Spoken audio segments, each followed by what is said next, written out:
Yo, balik lagi sama gua Okto di channel Teh Manis, Teknologi Masa Kini. Di video kali ini kita akan unboxing keyboard baru untuk menggantikan daripada Keychron yang udah pernah kita review. So, langsung masuk aja ke videonya.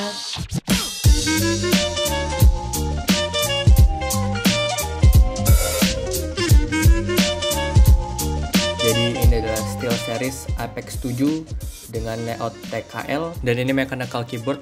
Gue pilihnya Blue Switch karena kemarin gue udah pernah nyobain Red Switch, jadi ya pengen yang baru aja sih, nyobain Blue Switch itu rasanya kayak gimana. Oke, jadi di sini ada tulisan SteelSeries dan ada tulisan OLED Smart Display, yaitu salah satu fiturnya.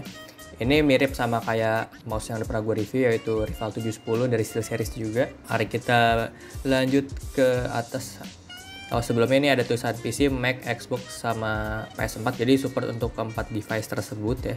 Di atasnya orange, terus tulisan SteelSeries, ada tulisan Most Winning in Esport, dan ini selling pointnya. Key switchnya itu mechanical, terus ada onboard memory 5 custom profiles, yaitu artinya profilesnya bisa kita atur dan kita save, jadi kita tinggal pilih aja. Sistem yang disupport adalah PC, macOS, Xbox, dan PS4. PC di sini maksudnya Windows mungkin ya. Kalau Linux berarti Windows sama Linux ya harusnya sama aja. Terus lebarnya 355 mm atau 35 cm. Untuk deep without refresh-nya itu di 138 mm, dan deep with refresh-nya itu ada di 210 mm.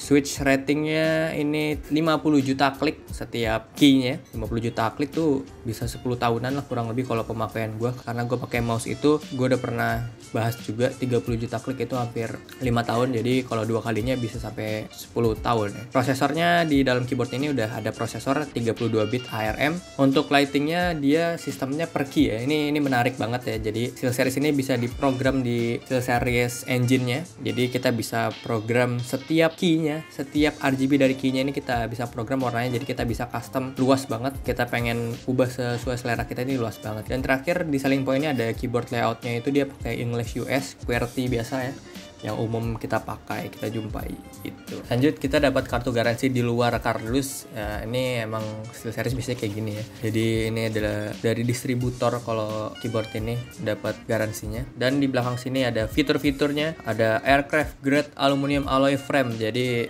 ini aluminium yang dipakai setara dengan pesawat gitu. Aluminium dipakai pesawat, gue nggak ngerti itu gimana.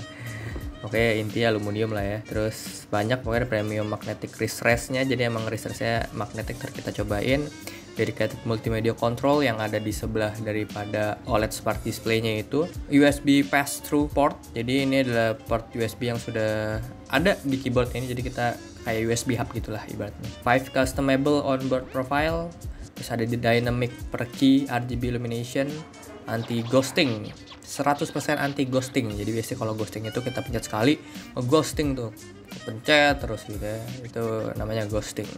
3-way cable routing. Oh sorry, di atasnya ada OLED Smart Display dan kita bisa atur volume juga, dan ada tulisan mechanical gaming switches, dan dia ini switchnya pakai punya dia sendiri. Oke, langsung aja kita buka dari keyboard ini. Ya, ini first impression gua kayak keyboard murah gitu ya. Ini harga 199 juta tapi kok dapatnya plastik doang gitu ya. Ini coba kita buka. Oh, ini dia nyangkut ternyata kabelnya di dalam kardus ini, dan kita ambil aja kabelnya. Emang dia wired dan nggak bisa di replace kabelnya. Dan ya, ini dia kita dapat kabel PLN anjir, gede banget ya. Ini ada manual booknya, mari kita ambil. Dan yap, kita di bawah sini dapat refresh-nya, magnetic refresh. Dan ini enak banget sih, bahannya rubber ya. Oh iya, bahan rubber nih. Wah, ada glossy SteelSeries gitu nih, keren sih, parah. Dan enak banget bahannya, parah. Enak banget, parah, nggak bohong. Oke, ya kita lihat-lihat sedikit aja, tidak penting. Kita buka, kita buang. Mari kita singkirkan ini terlebih dahulu. Dan keyboardnya kita ambil. Dan ya kenapa sayang aja sih plastik kayak gini doang gitu, harusnya pakai kain atau gimana gitu. Yap, ini dia, keren sih warnanya. Gue kira tuh hitam banget, ternyata enggak, dia kayak agak-agak abu gitu. Ini kabel PLN gede banget, karena ya itu dia ini kabelnya udah nyatu, kabel USB dan kabel untuk keyboardnya. Nah ini port USB-nya di sebelah sini. Keren sih, ini kabel PLN parah anjir, gede banget nih. Dan ini dia tampilan bawahnya ada SteelSeries juga di sini. Display-nya di sini, dan ini media kontrolnya, jadi kita bisa volume situ atur. Terus ini ada pin climb button-nya, dan ini penampakan kabelnya tuh kayak gini, jadi kita bisa atur orientation-nya, bisa tengah, kiri, dan kanan dari kabelnya. Tapi kita nggak bisa copot kabelnya ya, kita cuman bisa pindahin doang. Gue coba untuk pindahin ke tengah kayaknya. Yap, bisa sih sebenarnya, tapi emang agak keras gitu. Udah dikit aja karena kebetulan setup gue di kiri juga kabelnya kayak gini. Oke, mari kita colok dulu, kita nyalain dua-duanya, kita colokin. Ini lumayan panjang ya kabelnya, untuk exactnya berapa ini ya. Ini jadi langsung 2 port yang kemakan, tapi kan tetap hitungannya satu karena dia satu port itu cuman kayak dipindahin doang USB ini. Warnanya aduh. Nah ini kita pasang wristretnya, ada magnetnya di sebelah sini, tinggal satuin aja, udah langsung klik deh. Enak banget buat ngetik, dan warnanya tuh smooth banget. Ini kita ada FN-nya, dia modelnya kayak gini untuk model makro gitu. Jadi kalau kita pencet FN-nya, FN ini lambang SteelSeries untuk aktifin ini. Profile key-nya ini yang berubah-berubah. Dan ya lupa ini belum dicopot. Mari, ini adalah tangan investor.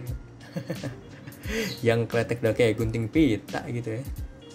Ya ini volume-nya buat kita ngatur media control, dan bawahnya ini kita tahan 4 detik untuk masuk ke menunya. Oke, ini kita bisa pilih-pilih lah ya.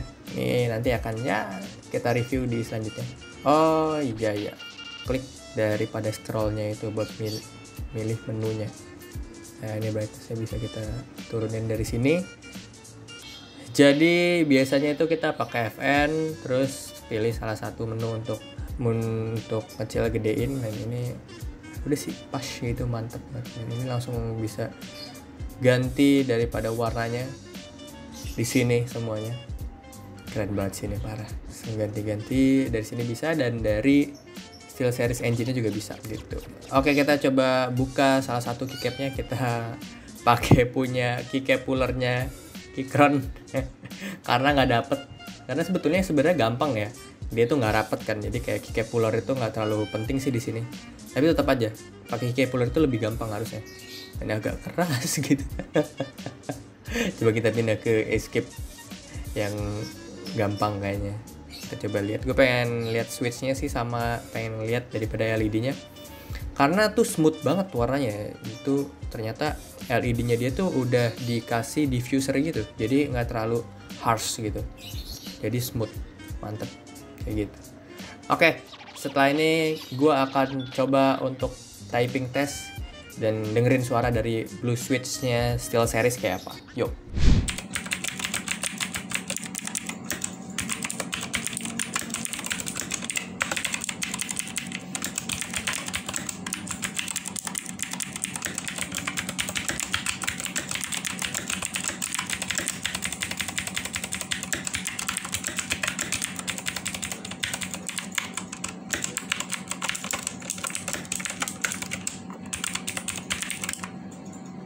Oke guys, segitu dulu video gue kali ini. Terima kasih buat kalian yang udah nonton sampai habis. Silahkan tinggalkan komentar di kolom komentar di bawah jika ada info seputar konten di channel ini. Like dan subscribe serta aktifkan lonceng notifikasi sebagai dukungan kalian terhadap channel ini. Gue Okto, sampai jumpa di video selanjutnya. Terima kasih.